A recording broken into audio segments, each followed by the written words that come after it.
Me interesa que vamos al punto de la violencia en la política, porque existe la creencia, ¿no es cierto?, de que la política es dialógica, se hace discursos de la política dialógica, pero la verdad es que la arena política en este país prácticamente no existe. Y lo que hay son grandes bloques cerrados donde los principios de la representación política, por ejemplo, son apenas instrumentales. Esa es la crisis de los partidos políticos ahora. Desde el punto de vista de la configuración de un modelo de institucionalidad posible, frente al centralismo, frente al autoritarismo del Estado respecto de las regiones, este papel de la violencia, de la violencia escondida, latente, que está, que erosiona, ¿cuál es el cauce político que puede tener? Es fundamental, o sea, bueno, nos podemos remontar a la conquista, que en Chile tuvo una expresión particularmente violenta, y la colonia, porque nunca fueron sometidos los mapuches del sur, como todos sabemos, y fueron sometidos de manera vergonzosa ya en el Chile republicano, cosa que está recién comenzando de alguna manera a hacerse presente en el momento presente. A principio del siglo XX, ¿no? Y lo que la masacre de Ranquil, por ejemplo, tiene que ver básicamente con una situación inicial bastante parecida a esta, ¿no? Problema de tierra en Lonquimay. Aunque en ese caso eran colonos más bien, propiamente tales. Pero el punto es que, claro, la violencia ha estado siempre presente, ha sido recurrente. Ahora, la oligarquía chilena sí, yo creo, y la derecha chilena han sido bastante sabios en el sentido de, entre comillas, de usar la violencia como último recurso. O sea, en ese sentido, podríamos decir, no son tantas las masacres, aunque a veces son terribles. Yo creo que la matanza de Santa María de Iquique puede ser catalogada como la peor masacre de la humanidad en tiempo de paz, por el número de gente asesinada, por el lapso de tiempo y por lo inerme que estaba esa gente. Es decir, uno diría que hay una dosis de crueldad diferente, pero ¿no te parece que en las intervenciones violentas del Estado, la búsqueda de la pedagogía política de masas a través del uso de la violencia del Estado contra los manifestantes, en fin, es muy brutal en este país? Así es. O muy sistemática, que obedece a un pensamiento sobre... Mantener el orden cueste lo que cueste. ¿Ya? Es como un leitmotiv que viene desde antiguo y que lo usan todos. O sea, el orden público, en el fondo, para un político chileno, incluso de izquierda o de centro, por supuesto de derecha, es lo máximo. O sea, la mantención del orden público es lo básico, lo máximo, y de ahí partimos. Y entonces cuando esta cuestión, oye, pero si cuando vino el terremoto este año, el diario La Nación, de Michelle Bachelet, del 1 de marzo de 2010, en página editorial, no en la editorial, pero en página editorial porque era un artículo sin firma, o sea, ese artículo del diario, llamaba a fusilar a los delincuentes sorprendidos en el acto. Brutal. Es una cosa Brutal. brutal. ¿Por qué? Porque evidentemente que había una situación delicada en Concepción, pero no había habido ningún muerto, no había habido ninguna cosa, o sea, había una situación muy delicada, por cierto, había incendios, habían incendiado algunos supermercados, era una situación muy delicada. Pero llamar entonces a la matanza. Entonces, ¿tú crees que de verdad la representación como principio democrático y las formas institucionales y el gobierno en general con expresiones de fuerza son apenas ingenierías de manipulación y no expresan lo que es el sentir político nacional profundo? O sea, no, yo creo que la sociedad chilena es muy autoritaria. Es muy autoritaria. Es muy autoritaria, es profundamente autoritaria, y tanto que ni se da cuenta de que lo es, o sea, lo que es ya el máximo. El máximo, ¿no? El máximo, o sea, si uno le dice, pero ¿cómo? No, yo no soy. Pero sí somos profundamente autoritarios. En lo cotidiano se nota. Clasistas y racistas. Bueno, a ese punto quería llegar. Además, las expresiones de violencia no son puramente políticas, tienen que ver además con minorías, o sea, con derechos culturales, con derechos civiles, reproductivos, etcétera, ¿no? Un episodio muy desconocido de la vida nacional es la represión, no documentado incluso casi, es la represión a las minorías, a homosexuales, ¿no? Durante los gobiernos de Ibáñez. Sí, aunque en eso también hay visto, yo no encontré, a pesar de que se había hablado mucho de esto de los fundamentos, yo no encontré ninguna... Es cierto que él persiguió también a delincuentes, prostitutas, homosexuales de una manera particular, Pero no hay registros de que haya habido así Pero matanzas. no hay registro, No. se han No. borrado los registros. No, yo creo que no hay. O sea, yo no encontré en ningún escrito de nadie, desde la derecha hasta la izquierda, en ninguna y eso que hubo libros muy críticos hace años. Por ejemplo, Carlos Vicuña, que era un crítico feroz y que es acervo crítico de la represión durante Ibáñez, pero ni siquiera él menciona esto. O sea, yo creo que ahí también... O sea, ¿tú crees que ahí hay una mito. mitología, un Sí, mito? siempre hay mitos de todos lados también, ¿eh? Pero evidentemente que la cosa autoritaria está muy presente en todas sus manifestaciones y eso es evidente. O sea, Y dentro de la cosa autoritaria, Felipe, uno de los problemas centrales que ha tenido el país para enfrentarse a sus verdades, a su situación, a su propia identidad, es lo extraordinariamente brumoso que es el país desde el punto de vista de la información, sobre todo de los órganos del Estado. No, y de la historia misma. Por ejemplo, tú mencionabas La Coruña, por ejemplo, que fue una matanza enorme. Se calcula entre 600 y casi 2.000 personas las asesinadas. Y hay muchos historiadores actuales incluso que ni siquiera la mencionan. Entonces es una cosa muy, muy fuerte, porque significa también una desvalorización de la vida el clasismo, porque es la desvalorización de la vida de pampinos, de obreros. Obviamente que si hubieran sido gente de clase media o clase alta, es decir, eso... Pero no, aquí se olvida, se oculta, también se oculta en gran parte lo de Ranquil. Lo de Ranquil fue en rigor la primera aplicación masiva del método de la desaparición forzada de personas.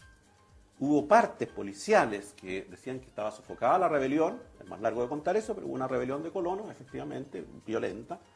Los sofocaron y dice, hay cerca de 500 detenidos, los tenemos detenidos, los vamos a llevar. Y después, como 2 días después, aparecen partes del comandante Delano Soruco.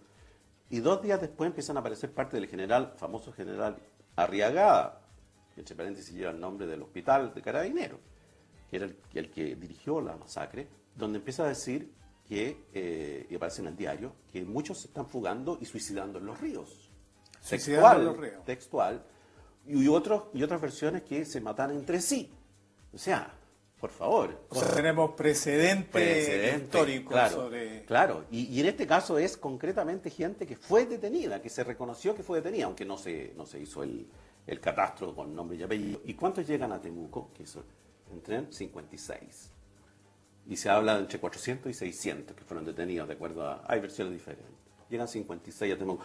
El senador Pradena, demócrata, pone el grito en el cielo, en el Senado, y le dice, no, pero tranquilo, esperemos los resultados de las investigaciones. Bueno, hasta hoy día de hoy estamos esperando los resultados de las investigaciones de Ranquil.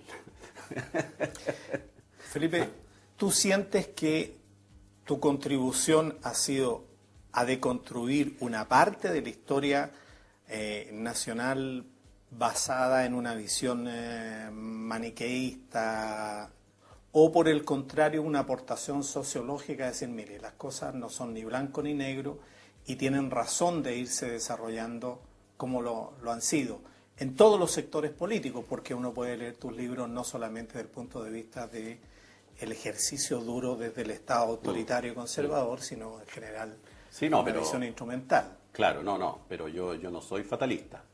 Yo creo que hay factores sociales y culturales y políticos muy profundos en este autoritarismo tan acendrado y que va a ser muy difícil de cambiar.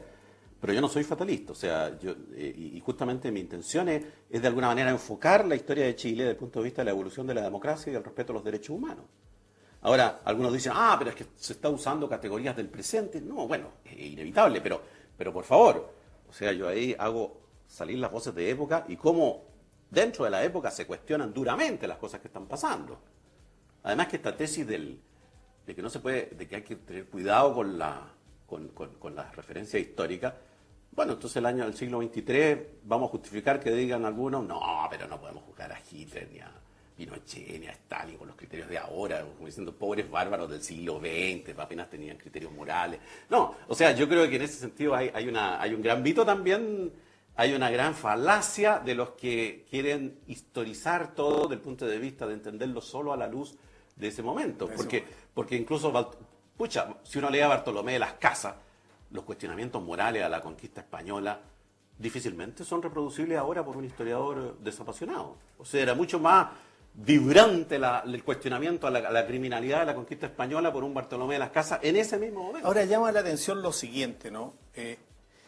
Si uno lee con atención La Aurora de Chile, uno se da cuenta, atribuyéndola no solamente a Fray Camilo Enríquez, sino en general a lo que era un cierto pensamiento de la época de la fundación de la República, uno se da cuenta que hay planteamientos que son cultos desde el punto de vista del desarrollo institucional del país, que se quedaron después, al parecer, a medio camino. Claro. Y valores profundos también. Sin embargo, debiéramos, ¿no es cierto?, abdicar de tener una constitución generada por un soberano en primer lugar. ¿Por qué las constituciones, las asambleas constituyentes, las nuevas constituciones deben ser atribuidas a momentos de crisis y no a momentos de tranquilidad donde se puede pensar? No, por supuesto, y sobre todo cuando no han existido, pues. O sea, yo creo que no. Chile nunca ha tenido una constitución. Nunca ha tenido una constitución democrática. Claro, uno puede decir, bueno, en el siglo XIX quizás era más entendible por el desarrollo, el escasísimo desarrollo cultural de la inmensa mayoría del pueblo, qué sé yo, no era justificable, pero era entendible, pero ya en el siglo XX no.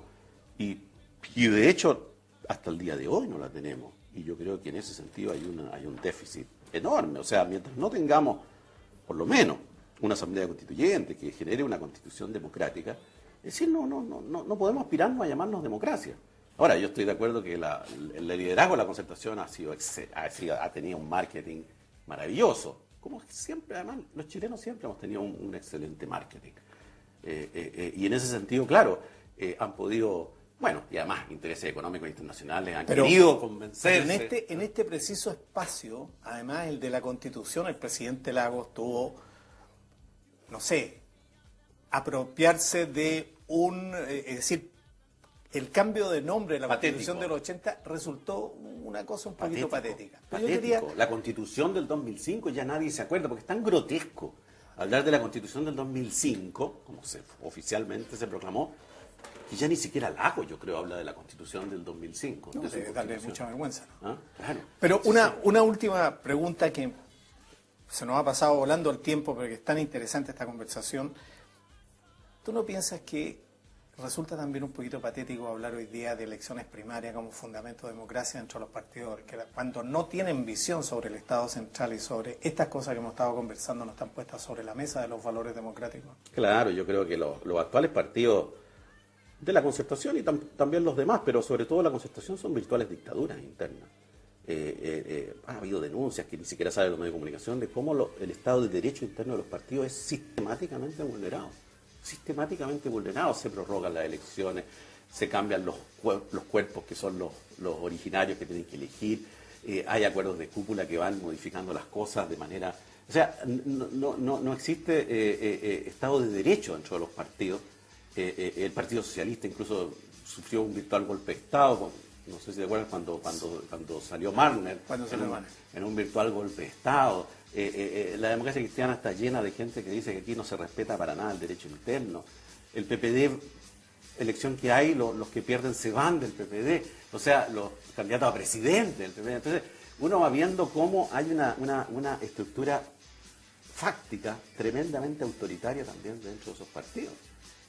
Entonces, claro, hablar de primaria hoy día resulta ridículo. Si cuando fue lo de Enrique Dominani, que es decir, le impidieron por todos los medios que se presentara en una movida que además yo no creo que haya sido tan suicida al final, porque yo creo que la Concertación iba a perder igual por el prestigio que tenía, pero acentuó la posibilidad de la pérdida por la obsesión de algunos de que él no compitiera, el temor a que él compitiera.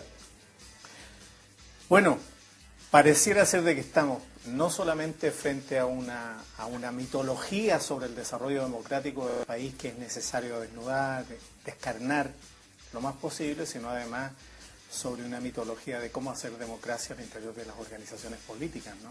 De tal manera que el Estado a lo mejor resulta muy apretado o todavía está en proyecto. No, un Estado democrático todavía no es para el futuro. Felipe, te agradezco enormemente. A usted. Y ha sido muy agradable. Bueno, hasta el próximo programa.